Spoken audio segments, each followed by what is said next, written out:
Grand Carrefour, nouveau numéro. Mesdames et messieurs, bonjour à tous. Merci de nous choisir encore à ce rendez-vous politique et éducation, aussi bien droits de l'homme. Voilà qui fera l'essentiel de notre discussion cet après-midi dans cette émission Grand Carrefour. Merci d'être là et pour nous suivre. La situation de respect ou alors des droits humains à travers le monde, le credo de cette émission cet après-midi. Où en est-on avec le respect des droits humains à travers le monde, essentiellement la lutte contre la torture? Nous en parlons dans cette émission. Nous avons à ce plateau M. Isidore Ngele Djega, il est donc conseiller aux droits de l'homme Afrique à l'OMCT, bien entendu, Organisation mondiale contre la torture. Monsieur Isidore, bonsoir, bonsoir et merci d'être à ce plateau avec nous. Bonjour, merci de nous avoir invités à votre émission de grande écoute et bonjour à vos téléspectateurs. C'était cela. Nous avons également Monsieur Ghislain Kofi Niakou, il est donc le directeur exécutif CACIT, collectif des associations de lutte contre la torture au Togo. Monsieur Ghislain, bonjour, bonsoir et merci d'être à ce plateau avec nous. Bonjour, je vous remercie pour l'invitation. Je voudrais corriger, c'est collectif des associations contre l'impunité. Contre l'impunité au Togo. Merci d'être là.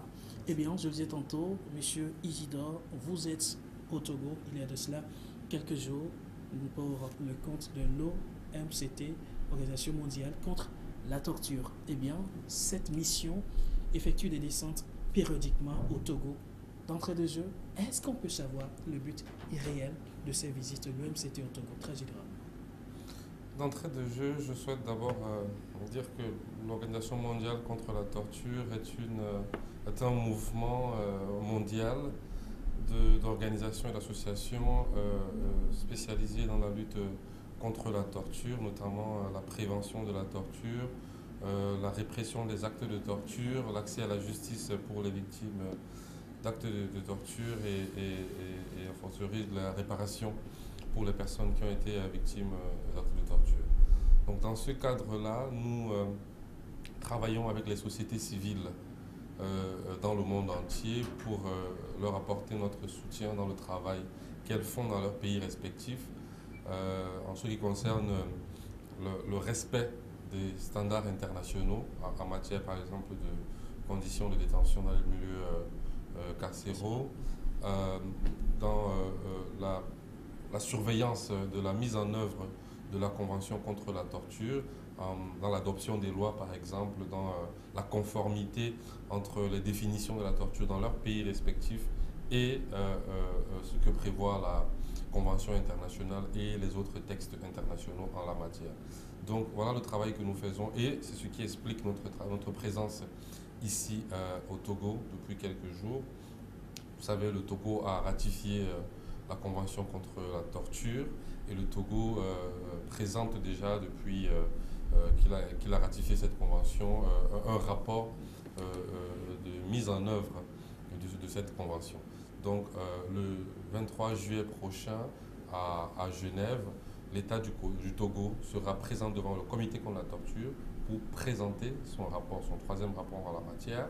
Et nous venons donc apporter notre soutien à la société civile togolaise, dont le CACIT en leader, pour préparer ce que nous appelons un rapport alternatif à celui de l'État togolais pour pouvoir montrer notre approche de la mise en œuvre de cette convention. Merci, monsieur le conseiller. On reviendra quand même à vous sur les étapes importantes du rapport que le Togo aura à présenter très prochainement à Genève. Monsieur Ghislain, eh bien, vous, comment expliquez-vous ce partenariat en tant que société civile togolaise travaillant contre l'impunité au Togo, ce partenariat avec l'OMCT?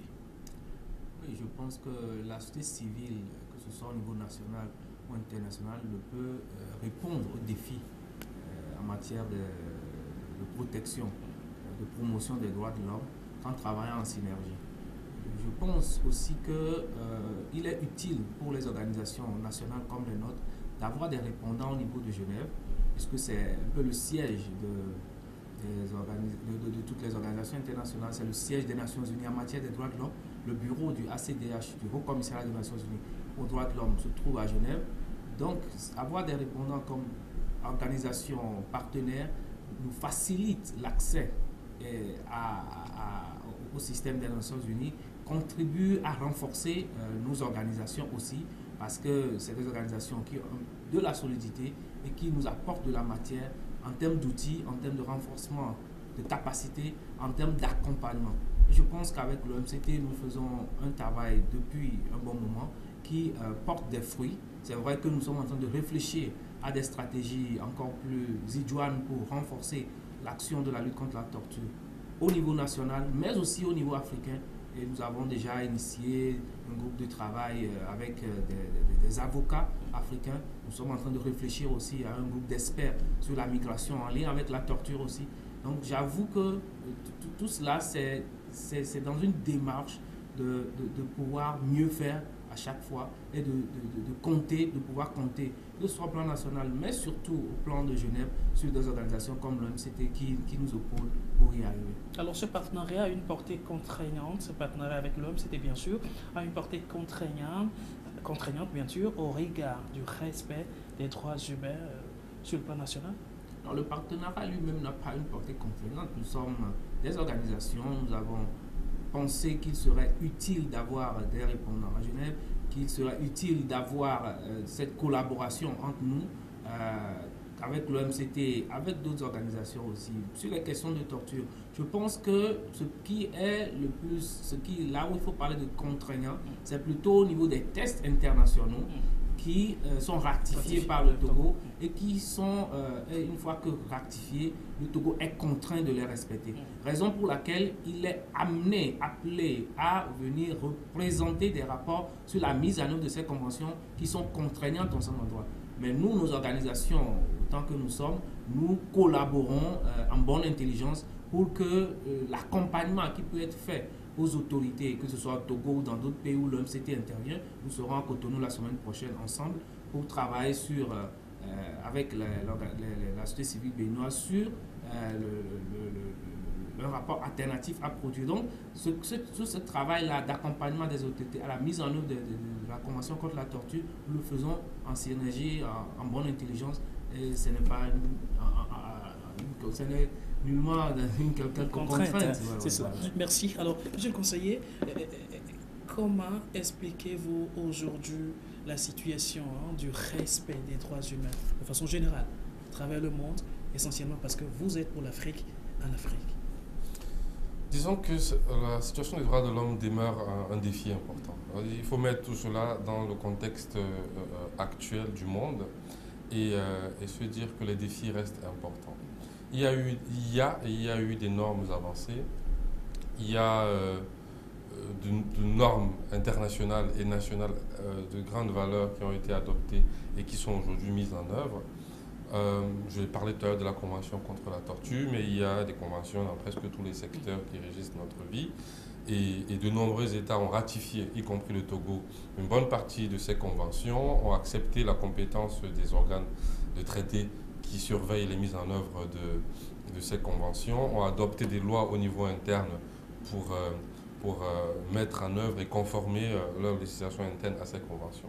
Donc il y a cette dynamique qui est encouragée, qui est à saluer. Il y a même sur le plan institutionnel d'énormes efforts qui sont faits en matière de réforme des institutions, en matière de création de ministères dédiés.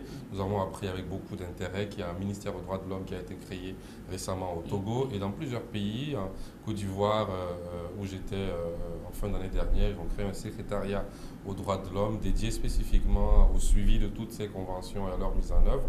Donc, on va apprécier les efforts des États dans une dynamique d'efforts progressifs. Maintenant, il faut aussi souligner qu'il y a d'énormes difficultés, il y a même des reculs importants dans plusieurs pays, il y a des contre-vérités qui commencent à s'imposer, encouragées certainement par le populisme, l'extrémisme.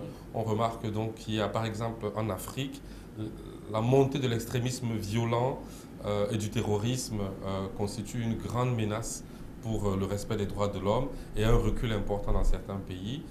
Certains pays ont repris la pratique de la peine de mort, par exemple, depuis qu'ils ont fait face aux actes terroristes. Et pourtant, ils avaient observé un mémorandum pendant plus d'une vingtaine d'années. Je parle pratiquement du Tchad. Et c'est une menace qui plane dans d'autres pays comme au Cameroun, le Nigeria, etc. Donc on est dans ce contexte qui crée une menace importante pour le respect des droits de l'homme et leur protection dans le monde et en Afrique spécifiquement.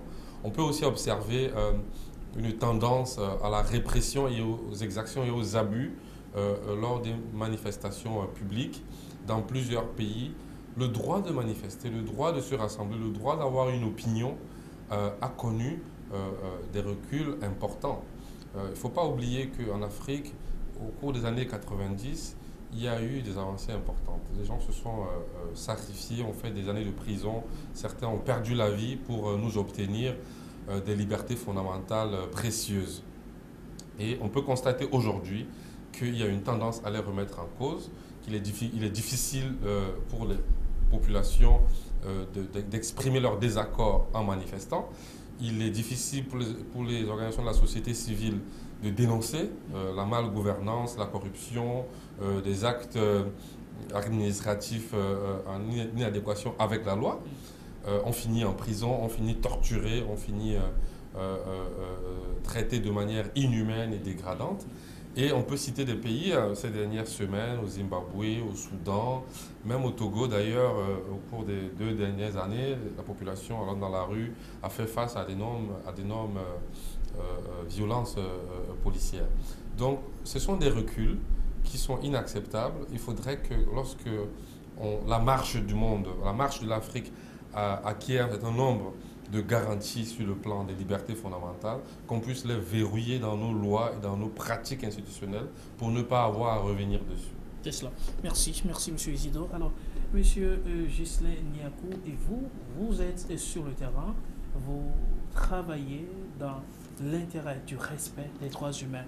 Si vous avez demandé aujourd'hui de mener une petite analyse, quelques secondes, sur les avancées de ce tas de choses au Togo, que diriez-vous?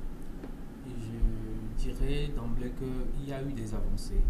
Le Togo, depuis un certain nombre d'années, et ça tout le monde le dit souvent, s'est habitué à ratifier.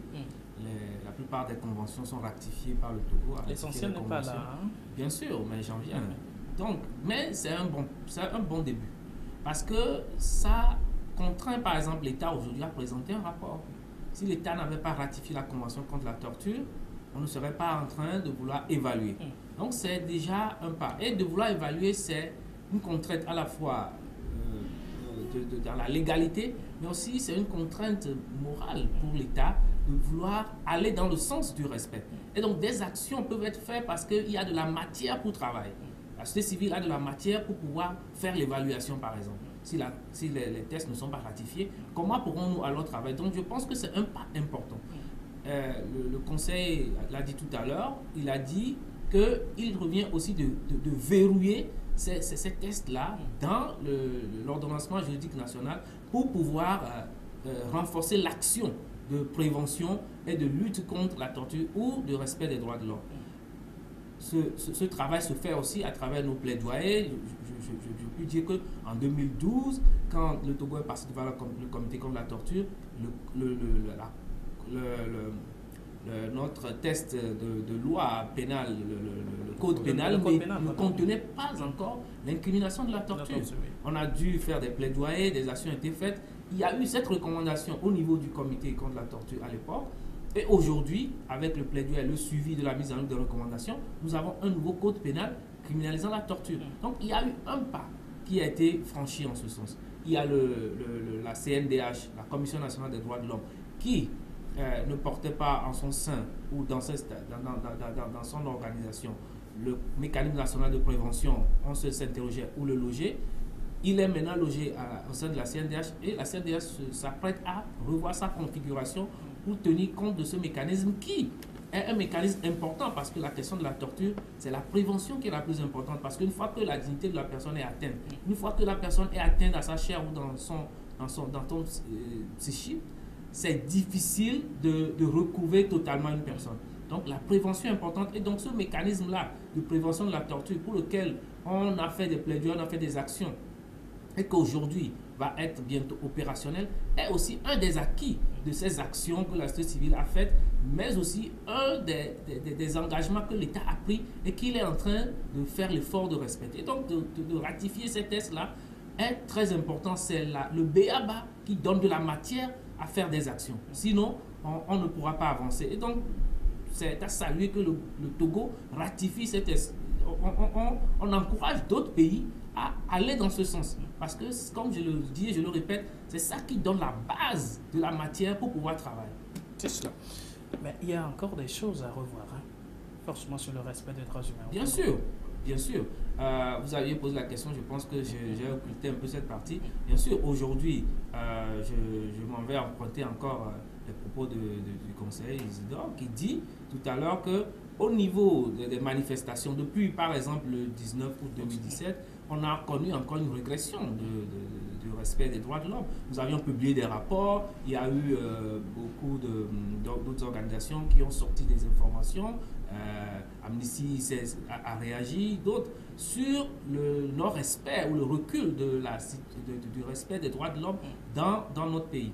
Nous pouvons dire que, à l'analyse, on constate que quand il y a des manifestations en lien avec les défis liés à la politique, quand il y a les périodes électorales avec ces défis liés à la conservation du pouvoir ou à l'exercice du pouvoir, il y a souvent de constats qu'il y a recul du respect des droits de l'homme, qu'il y a des tortures, des traitements inhumains ou dégradants, des détentions arbitraires, etc. Donc le travail a été, il y a eu des avancées, mais il y a d'énormes travaux qui méritent d'être encore faits. Et la question de la lutte contre l'impunité, jusqu'à aujourd'hui, je pense que c'est le nouveau chantier. C'est vrai que si je dis nouveau, nous avons toujours travaillé sur ce chantier, nous avons eu des avancées en matière d'indemnisation d'un certain nombre de victimes.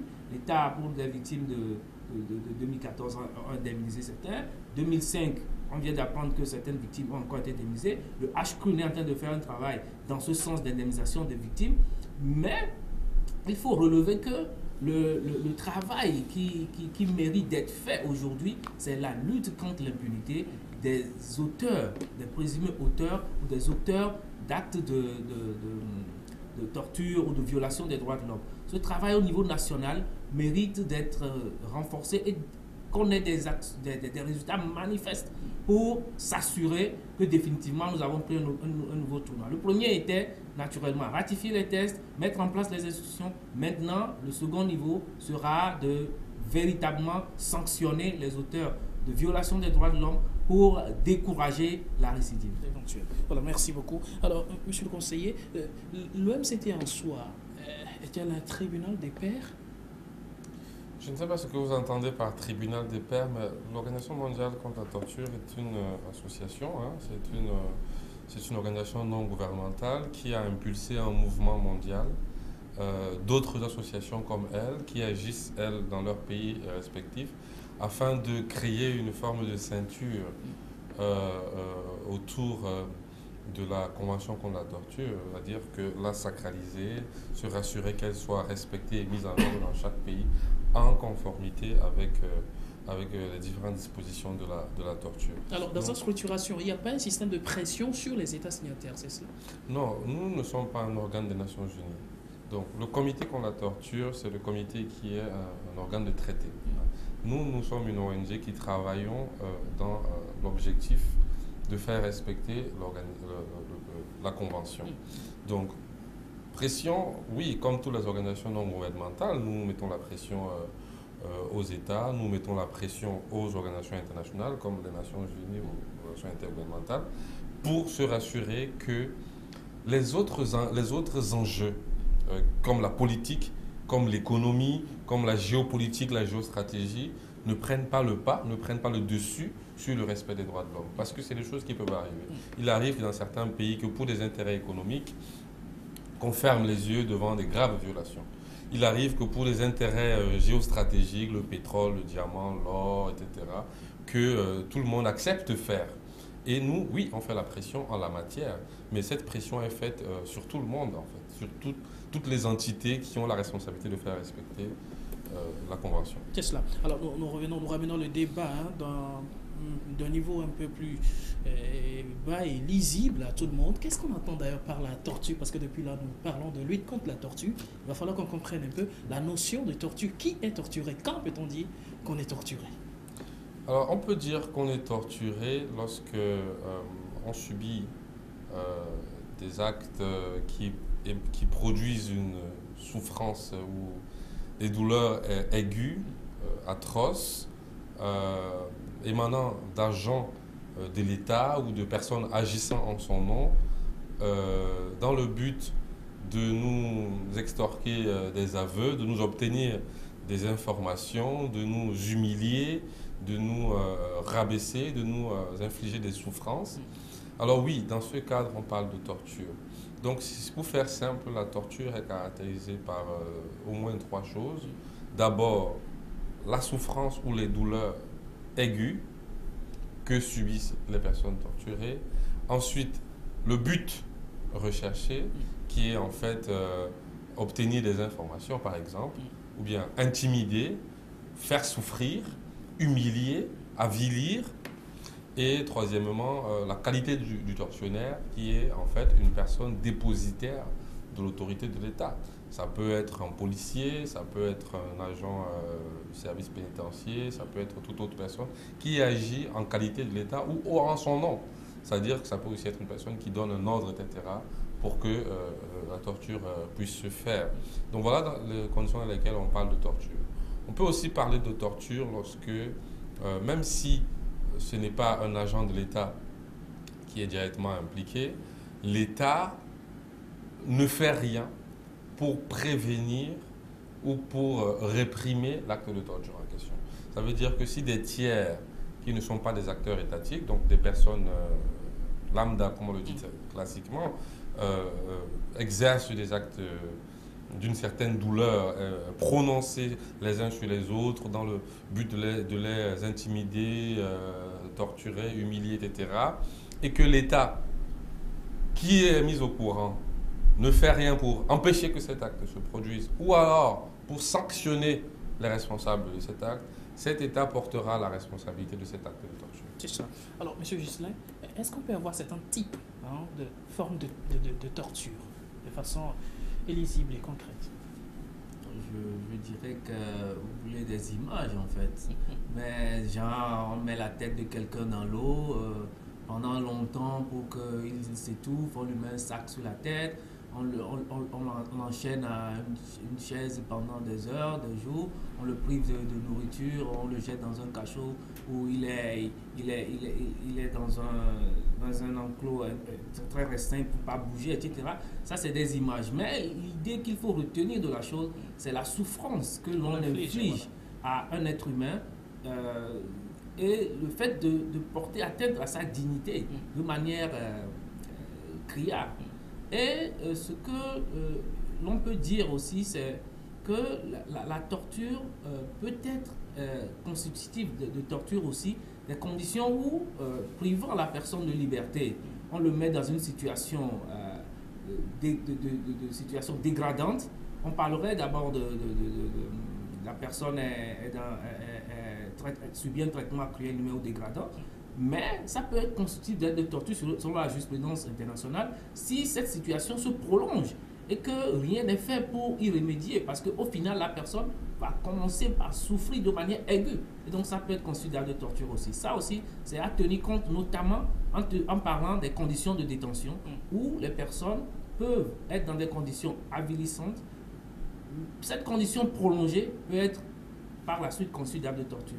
Il en va de même de l'atteinte portée, les violences faites aux enfants ou aux femmes, dont il a parlé tout à l'heure, notamment en disant que si l'État est en connaissance de ces genres de situations, ne fait rien, c'est constitutif d'acte de torture. C'est pourquoi justement, au niveau du comité contre la torture, même au moment quand on parle de manière classique de la lutte contre la torture, comme on la connaît, on la décrit souvent, le comité se penche aussi sur les violences faites aux enfants, faites aux femmes, sur les questions de migration et de torture, et sur les questions de trafic des enfants qui, négligés par les États en termes de prévention ou de protection, peuvent être qualifiés d'actes de torture. C'est cela. Et je voudrais juste ajouter, en plus de ce que les douleurs dont on parle, les souffrances dont on parle, très souvent on s'arrête au caractère physique de ces souffrances. Et lorsqu'elles ne sont pas visibles, alors on a tendance à sous-estimer l'ampleur. Donc les souffrances dont on parle sont aussi psychologiques.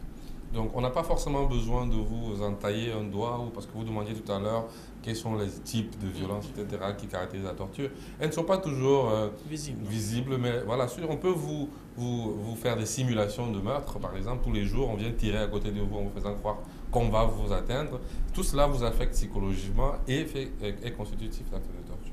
Je voudrais aussi, en plus de ce que disait Ghislain, nous mettre dans le contexte du 21e siècle en Afrique, pour préciser que tout ce qui est trafic humain, tout ce qui est trafic des enfants, tout ce qui est trafic des migrants, on a toute la bande sahélienne aujourd'hui qui est affectée, toutes les frontières des pays sur la bande sahélienne affectées par des trafics incroyables. On a vu en Libye des êtres humains vendus, etc. Donc tout ça, ce sont des éléments qui aujourd'hui, même si se faisant entre des personnes n'impliquant pas forcément l'État, peuvent être considérés, qualifiés d'actes de torture lorsque les États de ces pays n'ont pas adopté des lois, n'ont pas mis en place des mécanismes nécessaires pour prévenir, empêcher ou sanctionner les personnes concernées par ces différents crimes. C'est cela. Monsieur le conseiller, derrière chaque acte de torture, on retrouve, quoi qu'on dise, l'État, entre guillemets. Parce qu'on ne parlera pas de torture sans que l'État ne prenne responsabilité. Alors, maintenant, il y a lieu d'aller contre la torture. Il faut maintenant faire face à l'État. Comment est-ce qu'une victime de torture pourra affronter un État? Non, il ne s'agit pas d'un affrontement. Quand on est dans son pays et qu'on est protégé par des lois dont l'État est garant, on n'affronte pas. On demande simplement de rentrer dans l'effectivité de ses droits. Et en la matière, donc, lorsqu'on a été victime d'un acte de torture, on porte plainte pour demander d'être réparé. On porte plainte pour demander que l'État puisse assumer sa responsabilité, soit d'avoir omis de nous protéger, soit d'avoir volontairement pris des actions positives. Parce qu'en matière de torture, on demande à l'État de prendre des actions négatives, c'est-à-dire de ne pas prendre des actions qui vont vous faire mal. Donc, on peut justement accuser l'État devant les juridictions du pays pour avoir pris des actions qui ont conduit à l'atteinte de notre intégrité physique ou morale. Est-ce qu'essentiellement nos États africains ont cette culture de la chose?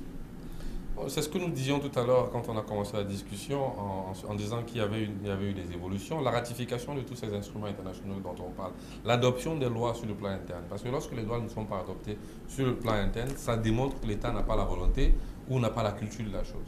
Donc lorsque l'État accepte déjà que tous ces éléments caractérisant les standards internationaux soient intégrés dans sa législation interne et que tout son système juridique et judiciaire se mette en branle, ça montre qu'il a la conscience, tout au moins, qu'il peut être tenu responsable. Voilà, au-delà de l'État, voilà. Je parle plutôt de la population africaine. Voilà. Alors, qui subit beaucoup plus. Oui, je suis d'accord avec vous qu'il manque en Afrique. Alors, il faut mettre ça au moins sur deux aspects.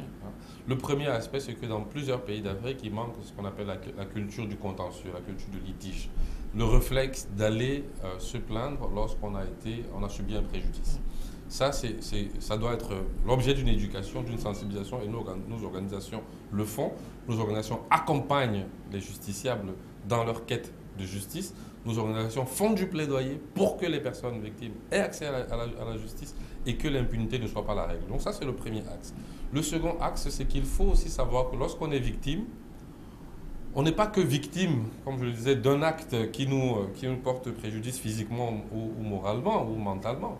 On est aussi victime d'une société qui ne s'est pas encore habituée à voir des personnes vulnérables apparaître. C'est-à-dire que on le voit par exemple pour les victimes de viol, de violences sexuelles, qu'elles se taisent parce que aussi la société ne s'est pas encore habituée à protéger les plus faibles sur la matière. Et donc vous vous taisez parce que vous êtes davantage stigmatisé lorsque vous êtes reconnu dans la société comme ayant été victime de violences sexuelles par exemple. Et il en est de même pour les autres parce qu'on n'est toujours pas capable, lorsque vous devez accuser par exemple, je prends un exemple quelconque, un général d'armée, de vous avoir torturé, vous êtes dans la position du faible qui accuse. Et la société ne s'est pas encore habituée à tout cela, à protéger. Donc il y a aussi ces phénomènes qu'on va plutôt dire socio-culturels qui font qu'il y ait des pesanteurs sur les personnes qui sont victimes, qui préfèrent se taire, qui préfèrent se résilier. Et le travail que nous faisons consiste aussi à renforcer les capacités des personnes qui sont victimes pour qu'elles entrent dans cette dynamique de ce que j'appelais tout à l'heure la culture du litige, qui consiste à aller revendiquer. La troisième chose que je voudrais juste préciser en la matière, c'est le risque aussi de représailles. Beaucoup de personnes n'ayant pas la garantie que leur sécurité sera assurée une fois qu'elles ont porté plainte, par exemple, une fois qu'elles ont revendiqué que la justice leur soit rendue, préfèrent se taire. Et donc tout cela interpelle une fois de plus l'État aussi, parce qu'il lui appartient de donner les garanties aux personnes qui veulent obtenir la justice, qui veulent que leurs droits leur soient restitués, que cela sera fait dans la sécurité. C'est cela.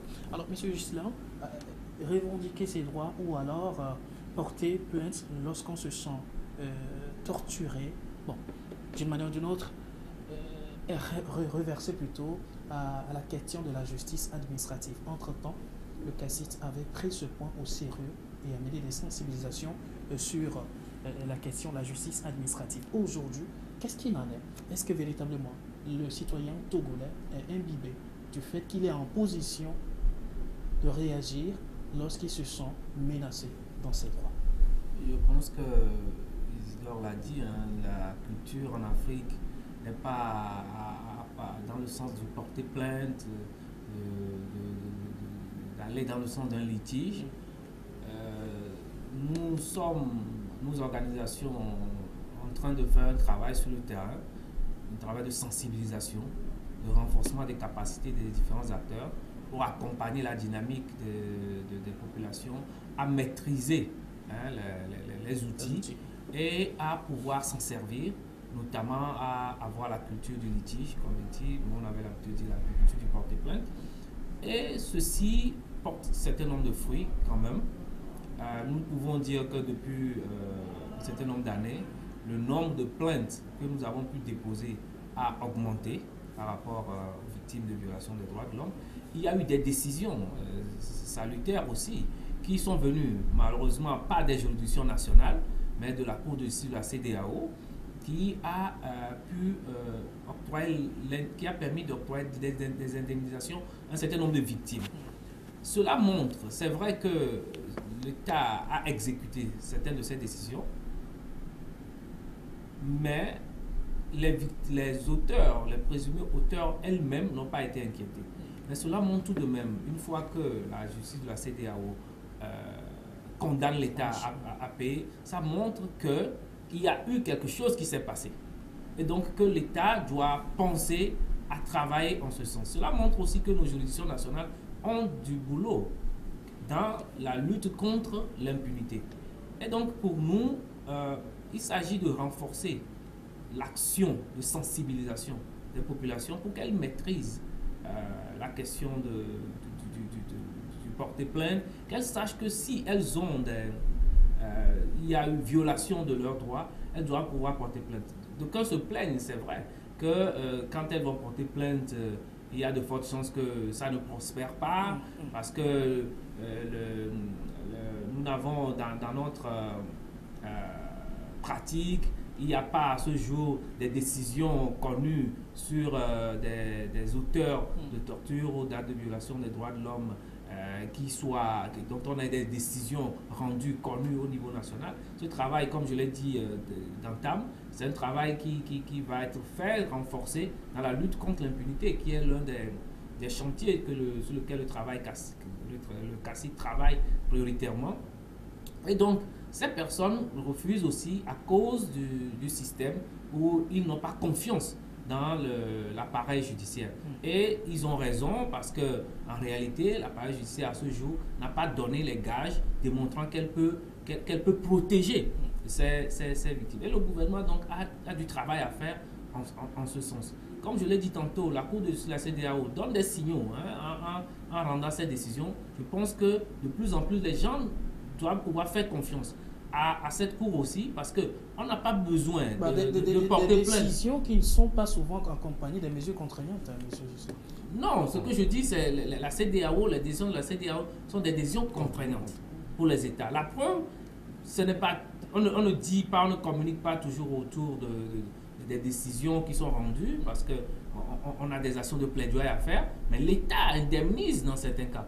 Pour des victimes, comme je l'ai dit, de 2012, 2015, l'État a déjà indemnisé un certain nombre. Pour 2005 aussi, un certain nombre pour des décisions envoyées à la Cour de la CEDEAO ont été indemnisées. C'est pour dire qu'il y a au niveau de la Cour de la CEDEAO des choses qui se font, qui permettent d'avancer et qui doivent encourager les justiciables à notamment porter plainte devant cette Cour jusqu'à ce que nous puissions arriver à impulser au niveau national cet élan de rendre justice aux victimes.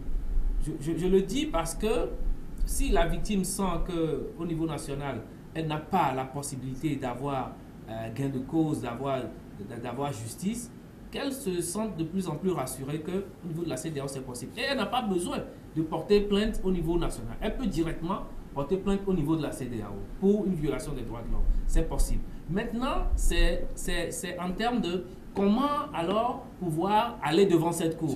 Parce qu'il faut déposer la plainte, ça a un coût. Nos organisations, par exemple le CACIT, travaillent en ce sens. Si une personne elle veut porter plainte et qu'elle pense qu'au niveau national, ça va être compliqué, au niveau national, elle pense qu'il n'y aura pas de décision, nous pouvons l'aider, nous, au niveau du CACIT, à rédiger la plainte, à déposer. Nous avons des avocats qui travaillent avec nous pro bono, et je salue leur travail, et qui font le déplacement d'Abuja, que nous avons à Abuja. Parfois même avec des victimes, nous l'avons déjà fait, avec une victime qui est revenue et qui a été indemnisée à près de 20 millions par l'État, qui lui a déjà payé ses frais. Donc, c'est dire que des choses se font. Si nous arrivons à avoir des décisions, et c'est là où, avec l'OMCT, nous sommes en train de réfléchir à la soumission stratégique de plainte avec le groupe d'avocats au niveau africain que nous sommes en train de mettre en place pour voir quels sont les leviers sur lesquels nous pouvons déjà commencer par travailler et qui peut impulser des actions positives dans les différents pays pour avoir pour la lutte contre l'impunité, pour s'assurer que les violations des droits de l'homme connaissent des sanctions dans les différents pays. Mais quoi qu'on dise aujourd'hui, dans beaucoup de mentalités, porter plainte, c'est le luxe des nantis. Pas forcément. Porter plainte n'est pas le luxe des nantis. Tous les citoyens ont cette provision légale de pouvoir porter plainte. La chose, le problème, là où il y a le défi, c'est de rendre justice. Et c'est sur ce terrain-là que je pense que nous devons accentuer nos actions dans les années à venir. Je voulais juste dire quelque chose qui me semble moi fondamental pour nos États et pour l'appareil judiciaire. Les systèmes internationaux pour lesquels nous, OMCT, dans lesquels nous travaillons, n'entrent en branle que quand les États ne veulent pas ou ne peuvent pas respecter les droits de l'homme. Donc en réalité, lorsqu'on vous attrait à la Cour de justice de la CEDEAO ou bien dans l'un des organes de traité des Nations Unies, c'est parce qu'on estime que vous n'avez pas voulu ou vous n'avez pas la capacité de rendre la justice. Et pour un État qui se dit être un État de droit, ce n'est pas honorable. Donc je pense que pour l'État en général, mais aussi pour ceux qui constituent son appareil judiciaire, il y a un effort à faire dans la justice, c'est-à-dire, comme il disait, la lutte contre l'impunité, mais dans la volonté de rendre la justice, parce que c'est l'aboutissement de l'état de droit. C'est là où on dit, c'est par la justice qu'on fait savoir à tous les citoyens qu'ils sont égaux devant la loi. Donc c'est important pour nos États, pour le personnel de l'appareil judiciaire, de prendre cette question à cœur et de se lancer dans une véritable volonté de rendre la justice et de donner le signal fort aux citoyens, comme on le disait, qu'ils peuvent venir porter plainte. Ce n'est pas un luxe, ce n'est pas la propriété de catégorie de citoyens. Et deux, qui n'ont pas besoin d'aller chercher la justice ailleurs parce que leur pays est volontaire pour cela. Donc je voulais qu'on mette un accent important dessus parce que on donne le sentiment aux gens qu'ils peuvent croiser les bras et ne pas faire leur travail parce que les autres instruments existent sur le plan international, ce qui est vrai. Et nous avons créé ce groupe d'action judiciaire africain pour répondre à cette question. C'est-à-dire pour les États qui ne voudront pas rendre justice à leurs citoyens, on va déclencher le mécanisme international et nous avons mobilisé la connaissance africaine pour cela. Mais la priorité est que les États puissent se bouger et qu'ils puissent donner à leurs propres citoyens un signal qu'ils sont volontaires pour pouvoir rendre justice. Et vous me permettez juste un dernier point, parce que pour moi, c'est une phrase qui va devenir importante. La torture coûte énormément cher. Vous avez écouté ce que disait tout à l'heure Justin, directeur exécutif du CACIT, sur les différentes condamnations que l'État togolais a eues au niveau de la Cour de justice de la CEDEAO. Pourquoi se faire condamner par un tribunal régional et payer des vingtaines, des trentaines de millions de CFA lorsque vous auriez pu éviter tout simplement la torture? Lorsque vous auriez pu régler la question en amont par la prévention, pourquoi accepter d'aller jusqu'à l'extrême pour après avoir à payer? Et si on devait payer autant pour toutes les victimes, l'État se ruinerait. Donc, il n'est pas nécessaire pour un État sérieux, premièrement, de torturer, deuxièmement, de priver de justice les justiciables et les personnes victimes de torture, et troisièmement, de laisser ces citoyens en quête de justice à travers le monde alors que leurs impôts servent à payer la justice dans leur propre pays. C'est cela. Aujourd'hui, quoi qu'on dise en un langage facile, il y a ce qu'on peut appeler deux poids, deux mesures. Lorsque vous êtes en position de faiblesse, aujourd'hui dans nos États africains surtout, et vous avez affaire à quelqu'un que vous considérez plus fort que vous, eh bien, la bataille, elle est perdue d'avance. On n'ose même pas aller réclamer son droit parce que, comment dirais-je, on se sent déjà étouffé, on se sent déjà broyé parce que quoi que vous fassiez, vous ne pourriez jamais aboutir à obtenir gain de cause. Est-ce que vous avez cette impression? Non, je ne veux pas que ce soit rapide parce qu'il a dit tout à l'heure et il a très bien dit, il y a eu des gains de cause. Il y a des gens qui font un travail magistral et moi comme...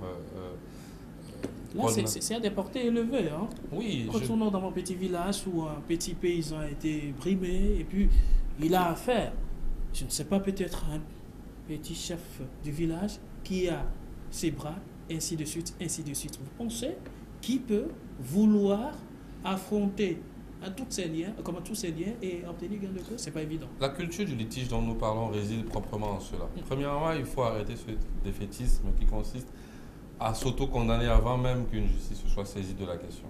Vous estimez avoir été victime d'actes de torture, de mauvais traitements, vous portez plainte.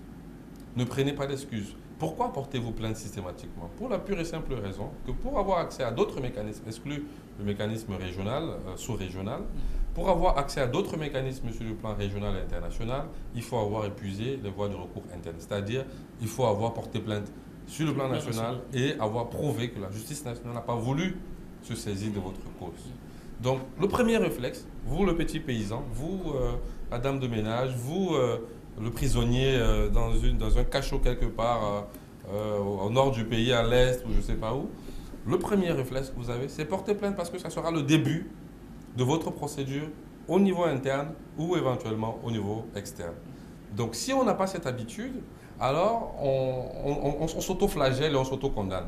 Ça, c'est le premier point que je voulais mettre en lumière. Le second point que je veux mettre en lumière, c'est la culture du litige. On parle vraiment de culture, c'est-à-dire quelque chose qu'on cultive. La culture du litige naît de la pratique constante. Les procureurs, les officiers de police de justice, les juges eux-mêmes n'auront pas la paix si chaque semaine on leur dépose des plaintes. Mais ils sont tranquilles, ils peuvent aller en vacances s'il n'y a pas de plainte et que tout le monde se dit ça ne sert à rien. Donc lorsque sur leur table on aura des piles de plaintes déposées, un matin ils vont devoir travailler un peu. Donc donnons-leur du travail en remplissant des petites fiches. Il ne s'agit pas d'aller construire une maison, porter plainte. Ce n'est pas obtenir un nouveau travail. Porter plainte, c'est remplir une fiche. Maintenant, il y en a qui ne sont pas alphabétisés, qui ne peuvent pas le faire, il y en a qui n'ont pas la connaissance, etc. Nous sommes d'accord que le travail, le chantier reste énorme. Il faut sensibiliser, il faut accompagner, il faut défendre. Mais il faut que les gens apprennent à utiliser les instruments. Nous nous battons, nous, essentiellement, pour que les États adoptent des lois. Alors, on ne peut pas avoir ces lois, par exemple, le code pénal dont on parlait, qui a été révisé et qui a été mis au standard de la Convention. On ne peut pas avoir fait tout cet effort depuis 2012 jusqu'à aujourd'hui, 7 ans, et que les gens ne l'utilisent pas. C'est ça. Alors très rapidement, Monsieur Isidore, depuis 1984, je parle de la Convention, bien sûr, est-ce qu'aujourd'hui vous avez l'impression que les États africains ont la réelle volonté politique de faire, de mener véritablement cette lutte contre la torture? Je pense qu'il y a des poches de résistance importantes. Des poches de résistance qui sont parfois structurelles, mais aussi parfois politiques. Structurelles dans la mesure où, par exemple, les conditions dans les lieux de détention sont systématiquement les mêmes. C'est un problème systémique dans presque l'ensemble des pays africains. On a toujours la surpopulation, on a des prisons qui ont été construites soit à l'époque coloniale, soit après la colonisation immédiatement et qui ne répondent pas du tout aux standards, à aucun standard, qui sont en fait des mouroirs.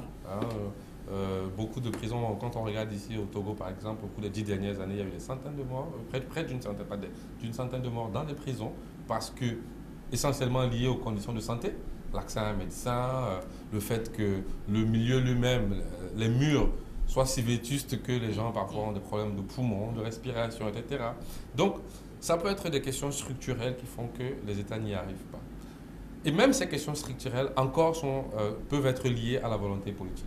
Parce que tout décide aussi de comment on répartit le budget de l'État.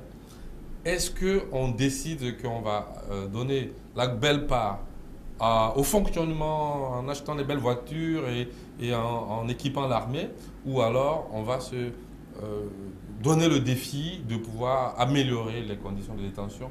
D'abord parce que, par exemple, les personnes qui sont détenues restent des personnes humaines avec une dignité à respecter et à protéger. Et parce que surtout, ces personnes sont appelées à revenir dans la société. Donc, ça, c'est le côté structurel. Maintenant, le côté politique, c'est ce que disait tout à l'heure Ghislain, en ceci qu'il y a encore un réflexe quasi, j'allais même dire colonial, à systématiquement réprimer les manifestations, par exemple, à casser toute résistance par la violence, la soumission, la volonté de vous retirer tout ce qui fait de vous un humain. Et tout cela, c'est très politique. Parce que très souvent, c'est dirigé vers les opposants, les acteurs de la société civile, toutes les personnes qui critiquent, qui proposent autre chose, etc. Donc, ça, on l'observe aussi dans l'ensemble des pays africains. On ne va pas dire tous les pays, mais la majorité, il y a cette tendance à casser systématiquement, à faire soumettre, etc. Et ce n'est pas nécessaire, parce que ce que cela produit, c'est l'endurcissement et l'aggravation du phénomène. Donc, oui, je répondrai, comme je l'ai dit au début de l'émission, dans l'ensemble des pays africains, il y a une vraie volonté de réformer, d'améliorer des lois, de former même, parce que ça, on ne l'a pas dit depuis, mais de former les policiers, les gendarmes, les officiers de police judiciaire, le service pénitentiaire. Donc, il y a une volonté. Les magistrats qui apprennent les droits de l'homme, qui apprennent c'est quoi la torture, qui apprennent qu'il ne faut pas le faire, ça, on doit le reconnaître à nos États, ils font ces efforts. Mais il faut insister sur le fait qu'il y a des poches de résistance qui, en fait, ne sont pas utiles. C'est-à-dire que lorsqu'on regarde à l'état d'une nation, la vie d'un peuple et sa volonté d'être libre et digne, ce n'est pas nécessaire de continuer à traiter les autres avec autant d'animosité. C'est cela. Alors, Monsieur Ghislain, vous l'avez dit, hein, ce qui est bien à faire, c'est la prévention. Ne pas torturer et après réparer les torts de cette torture. Vous, en tant que société civile, quand nous voyons que l'État ne peut qu'être, ou alors l'État est derrière tout acte de torture, ou alors les agents de l'État, quel est le travail qui se fait par la société civile à l'égard de ces agents éventuellement dans la mesure prévue? Je pense que Isidore l'a dit tout à l'heure, il y a d'abord la question de renforcement des capacités.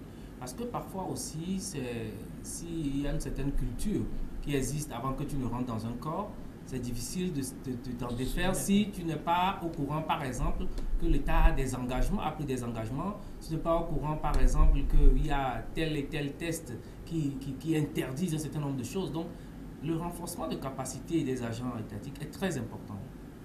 Et aussi, les doter de moyens.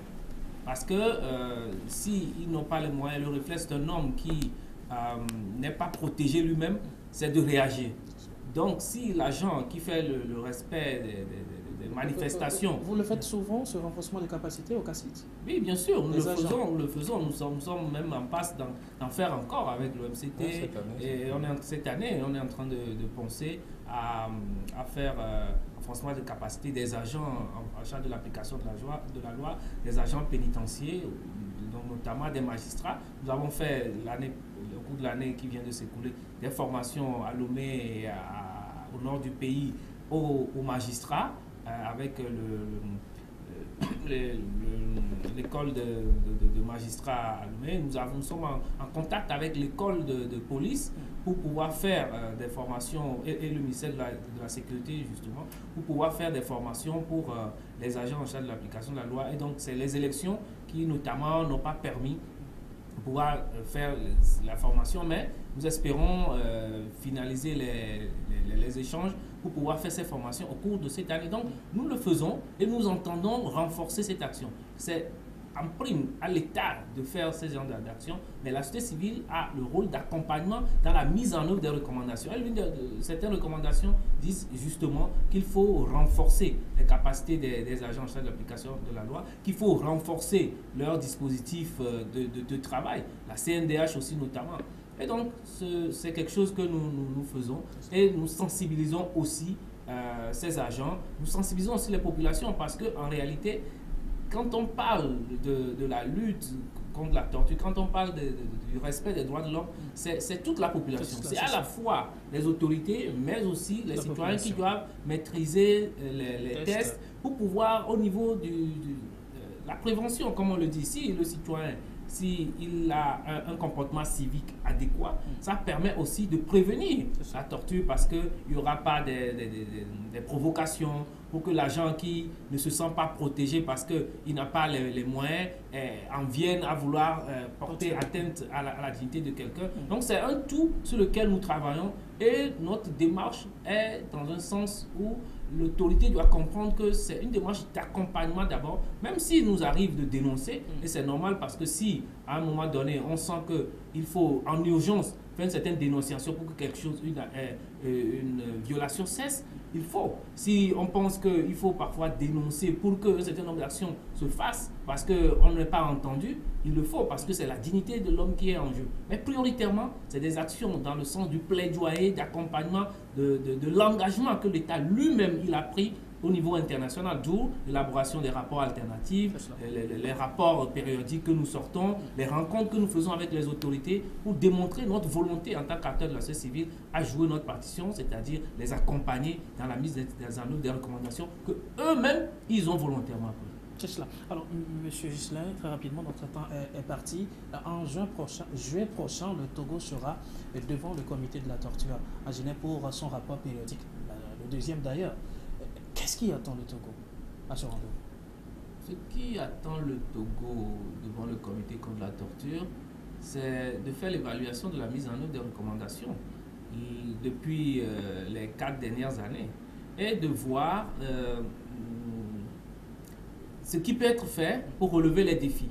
Parce qu'on va faire l'évaluation, mais le plus important aussi, c'est de ressortir un certain nombre de recommandations pertinentes avec l'accompagnement de la société civile pour qu'on puisse avoir à faire un travail sur le terrain qui renforce la lutte contre la torture. Et c'est ça qui est le plus important au final, revenir avec des recommandations pertinentes qui améliorent la situation des citoyens dans le respect de leur dignité et de la lutte contre la torture. Alors, M. Isidore, quelques points du travail que le Togo aura à faire devant le comité contre la torture en juin prochain. Bon, rapidement, je pense que l'État du Togo a déjà préparé son rapport qu'il a soumis. Donc, il va simplement le présenter et il va recevoir des recommandations, des observations de la part du comité contre la torture. Donc, l'enjeu, c'est surtout après juillet prochain. Qu'est-ce que l'État togolais va retenir comme étant grand chantier à mettre en place pour le prochain, parce que c'est 4 ans plus tard en fait que l'État soumet son rapport. Moi, je voudrais juste indiquer, à mon sens, deux pistes rapides. Pour le Togo comme pour l'ensemble des États africains, le plus important, ce ne sont pas des mesures cosmétiques tendant à satisfaire qui que ce soit. Il ne faut pas forcément attendre qu'il y ait une revue périodique au niveau des Nations Unies pour rapidement adopter une loi, former 4, 5, etc. Ça, ce sont des mesures cosmétiques. qui ne reflètent pas de votre volonté intrinsèque de vous mettre à jour. Donc, je pense qu'il faut revoir la politique carcérale, par exemple, du Togo. Ça, c'est un travail, même de longue haleine. Ça peut prendre 4 ans, mais ça peut donner un signal clair et lisible que l'État du Togo voudrait que dans ces prisons, les personnes puissent vivre dignement et les personnes puissent être corrigées, parce que c'est ça le but d'une prison, et préparées à la réinsertion.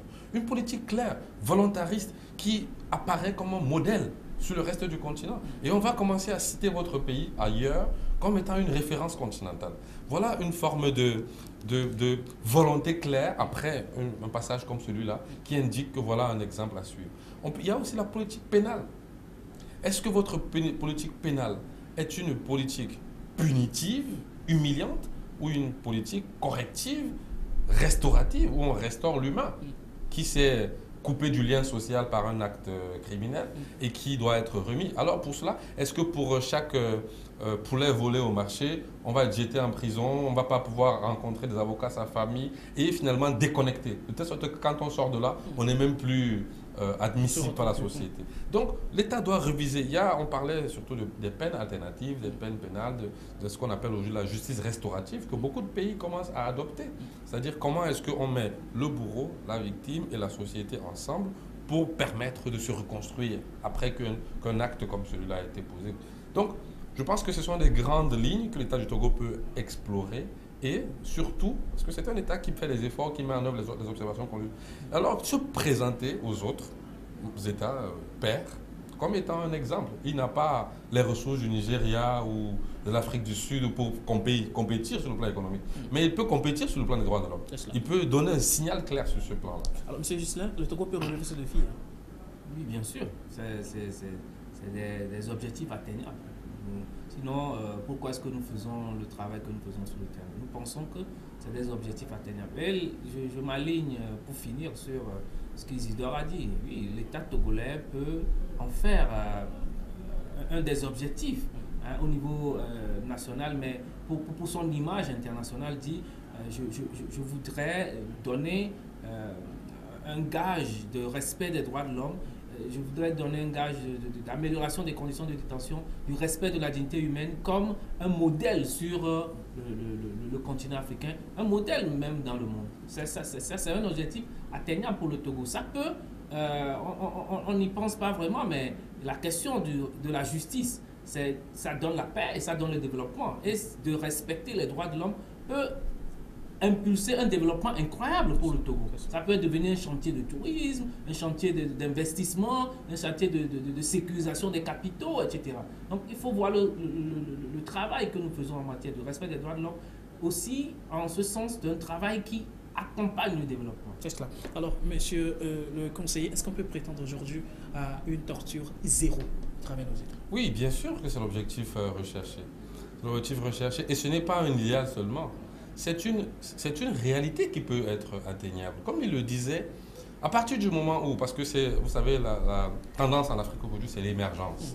Tous les pays ont des plans émergents en 2025, 30, etc. Donc, si vous voulez déclencher votre machine d'émergence, vous pouvez dire, sur notre territoire, vous n'êtes pas torturé. Aucun Togolais ne sera torturé. Et vous allez voir que les Togolais eux-mêmes auront envie de cultiver, de mettre de l'argent dans leur pays, d'investir, de se sentir à l'aise. Et on peut parler du Togo, mais on peut parler d'autres pays. Beaucoup de pays, on parle de migration, des gens fuient parce que ce n'est pas zéro torture dans leur pays. Donc si on vous dit votre pays c'est zéro torture, vous pouvez accepter de vivre avec un repas par jour, mais être heureux dans votre pays. Je ne dis pas qu'il faut vivre avec un repas par jour, mais ce que je veux dire c'est qu'il faut qu'on apprenne à créer un espace où les droits de l'homme, c'est la règle. C'est cela. Où l'absence de la torture, c'est la règle. Et où les gens donc sont fiers d'être chez eux, où ils n'ont pas besoin d'aller mourir dans la Méditerranée, parce qu'ils fuient la torture, ils fuient la déshumanisation, parce que c'est ça le fond en fait, du sujet. Merci. Alors, monsieur Ghislain, un mot pour la fin. Nous sommes pratiquement arrivés à la fin de cette discussion. Je vous remercier pour l'opportunité, une fois encore, de nous recevoir avec notre collègue Isidore de l'Organisation mondiale contre la torture. C'est de dire aux populations que, comme on vient de le dire, la question des droits de l'homme contribue au développement et que chacun doit, à la fois les autorités qui sont les garants du respect des droits de l'homme. Et les populations, nous devons tous travailler dans le sens du respect de la dignité humaine. Le respect de la dignité humaine apportera incontestablement, nous amènera incontestablement au développement. Ça, c'est indéniable. Ça. Merci, monsieur Ghislain Kofi Niakou. Vous êtes le directeur exécutif du CACIT, collectif des associations de lutte contre l'impunité. Merci d'avoir été des nôtres. Je vous remercie. Eh bien, monsieur Isidore, votre mot pour la fin. Alors, mon mot pour la fin est à l'endroit des Togolais, de l'État togolais, mais aussi du reste du continent africain.